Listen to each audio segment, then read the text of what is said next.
Hello, I'm Sarah. This is Hardcover Hearts, and I'm here with an unboxing.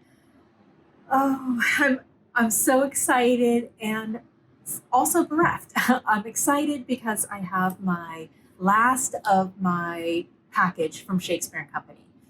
My husband got me a year of reading subscription from Shakespeare and Company last year for Christmas, and this is the very last bundle. So they send it out 3 times a year. This is the last one, and I've been so good. I've been so good and so patient. I've been waiting to see what's in here before I place a Blackwell's order because I have a huge list of books that I want to get, but I don't want to double up. It's one thing if I do it accidentally or I already own it. It's another thing if I buy something that's already in here. That would just be stupid. So I've been trying not to be stupid, and I've been patient and waiting, but the day is here, and I'm going to unbox it now for you, and we can kind of see what's in here. So, okay, first up, it comes in this big bag. So I'm going to put the box down. And the bag has the Shakespeare and Company seal. Delightful, absolutely delightful. Okay. So I'm not looking at, okay, I feel like there's a tote, another tote. Oh, how lovely. You know, you really can never have too many Shakespeare and Company tote bags. And this one's lovely. I love the drawing. Oh, it's different on each side too. Let me show you that side. Really sweet. And then here is it the other side. Voila. Perfect. Oh, and I love how these have the bottom that opens up a little bit so that you can kind of, things can sit in there flat. That's fantastic. Okay, good start. Okay, it looks like feels like there's quite a few books. Okay, so here's the first one. Ooh, it's a nice big thick one. Ooh, Mary Renault's The King Must Die. And this is from, so what they do is they do a wrapper as to why this was chosen. So I know about Mary Renault, but I've never read any of her work yet. So this is perfect. This says, from Abigail as a staff pick. This is my favorite book. I'm so thrilled you're getting to read it. Get ready to be thrown headfirst into ancient Greece and the wild adventures of the hero Theseus. Don't worry if you're not a mythology obsessive. You don't need any prior knowledge to get lost in this adventure. Just soak up the atmosphere and strangeness of the ancient world on Theseus's breathless adventure from boy to king. Much like how Madeline Miller made us fall in love with Achilles, Renault's Theseus will sweep you off your feet. Fantastic fun. Fantastic. Let me show you that's the cover. And of course, all of the Shakespeare and Company books come with the Shakespeare and Company stamp, which I just think is such a lovely touch. Okay, so book one, good job, Shakespeare and Company. Okay, book two. Oh, I'm very happy because I was literally this close to getting it, though I don't like this cover as much as I like the American cover. And if you follow my channel, you know I never say that. This is Intimacies, and this is by Katie Kitamura. Let me show you the full cover. Voila, there. Oh, and it's actually signed by her as well. And we have, here, I'll show you, signed, and also a bookmark from Shakespeare and Company, which I adore very much. Look at the dog. Oh, sweet.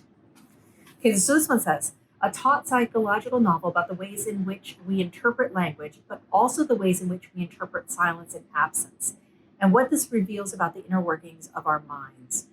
The unnamed narrator arrives at The Hague to start a new job as an interpreter at the International Court, an unsettling role where she must translate for war criminals. She begins a relationship with a man who is less than transparent with her, and we see her struggle with the need to remain a blank canvas for her job while also craving intimacy. A fascinating read. I pretty much read it in one sitting. This is from Linda. It's her staff pick. I've heard some mixed things about this.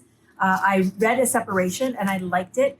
I think of her in the Rachel Cusk maybe Deborah Levy type of writer, cerebral, a little removed, not entirely someone that you can get in there and just feel a bunch with, very cerebral, I guess is what I want to say. But looking forward to this. I know a couple people didn't like it, so we'll see.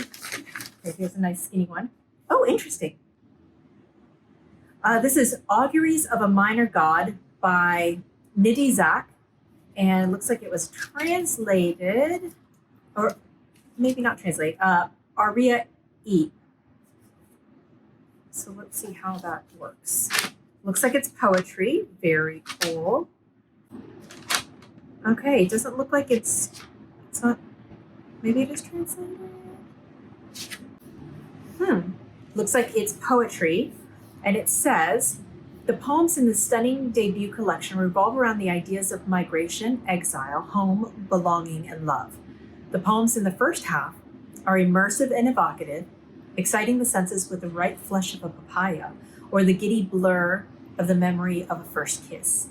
The second half is a narrative poem following a father and his young children forging a new life after having fled an unspecified Middle Eastern country as refugees.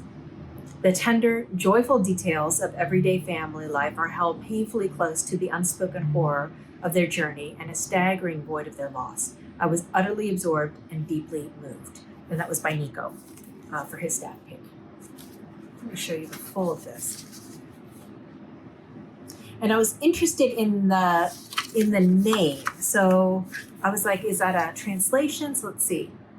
No, it says Nidhi Zak Arya Ek is a poet, pacifist, and fabulist. Born in India, she grew up across the Middle East, Europe, and North America before calling Ireland home. Founder of the Play It Forward Fellowships, she serves as a poetry editor at Scheme Press and Fallow Media, contributing editor for The Stinging Fly, and an advisory board member of the Ledbury Poet Critics Ireland. She's a recipient of the Next Generation Artist Award in Literature from the Arts Council of Ireland and the inaugural Ireland Chair Poetry Student Award. Interesting. Okay. Poetry. I've been starting to do, I read a poet or a poem every single day, and it's randomized through a website. And so I try to kind of spend time in the morning when I'm not so discerning yet. I kind of have open expanse in my morning. I'm not as critical, and so I can just absorb. And that's kind of the spirit which I've been taking it. So maybe I can start reading some of these in the morning. Okay, I think this is the last one. The last one. Ooh, but it's gorgeous. Oh, it's an art book. It's Spring Cannot Be Canceled by David Hockney and Martin Gayford. So this is by Sylvia, and it says, this book made me so happy. Hockney's contagious energy and enthusiasm are contained beautifully in these conversations with art critic Martin Gayford. The exchanges take the reader through Hockney's recent work as well as other artist influences, all while reflecting on the process and beauty of the works, a celebration of art and nature, an absolute delight. Quote, every time I do a still life, I get very excited and realize there are 1,000 things here I can see. Which of them shall I choose? The more I look and think about it, the more I see. These simple little things are unbelievably rich. A lot of people have forgotten that, but you can remind them. Oh, how wonderful. Let me show you the cover. Just gorgeous, gorgeous cover. I absolutely adore David Hockney and his art. I saw an amazing exhibit at, was it the MoMA or the De Young in San Francisco? I think it was the De Young. Absolutely remarkable, so gorgeous, so interesting.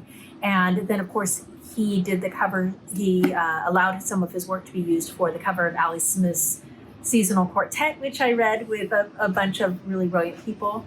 So how exciting is this? All right. And voila, that is it. Well done, Shakespeare and Company Year of Reading. Thank you very much. You've made my week. Thanks for watching, and I look forward to talking to you all later. Bye.